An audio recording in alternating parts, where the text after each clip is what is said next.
The U.S. and NATO have warned Vladimir Putin could resort to chemical or biological weapons as he tries to subdue Ukraine. Russia also has the world's largest stockpile of nuclear weapons. The Kremlin controls thousands of warheads, with more than 1,000 ready to launch at a moment's notice. Those weapons have played into the calculations as Western leaders decide just how far to go in pushing back against Russia's aggression. For more, I am joined by James Siebens. He is a fellow in defense strategy and planning at the Stimson Center. That's a think tank focused in part on international security.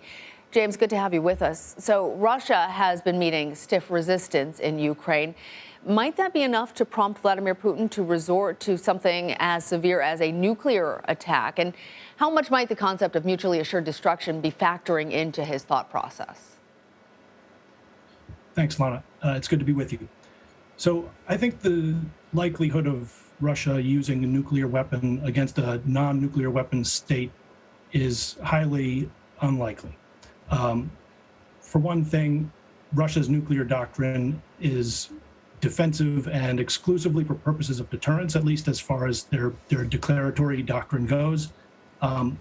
Their principal purpose for nuclear weapons is to prevent attacks on Russian territory or Russian allies, especially attacks using WMD, but also that includes attacks that threaten the Russian state, which I think we have to assume means attacks that threaten the regime. Mm-hmm. They have also explicitly named important military installations and attacks such as Russia's nuclear weapon stockpiles or government facilities as potentially prompting the use of nuclear weapons. Sure. But absent an attack on Russia, I find it highly dubious that they would launch a nuclear strike. That is reassuring. We hope that that is certainly the case. However, we also know that the potential for false flag operations is something that military leaders are concerned about. James, I also want to talk, though, about the potential not of Russia using their nuclear stockpile necessarily, but Ukrainian leaders have also accused Russia of planning to attack one of the country's nuclear power stations, possibly Chernobyl. Explain to us how dangerous that sort of an attack would be.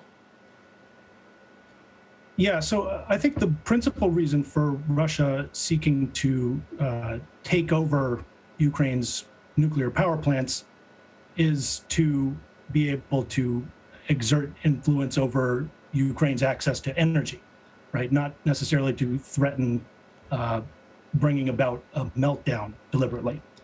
Now, I'm not an expert on nuclear power plants, but I can say that it's my impression that the containment structures on Ukraine's nuclear power plants are designed to withstand catastrophic events like plane crashes.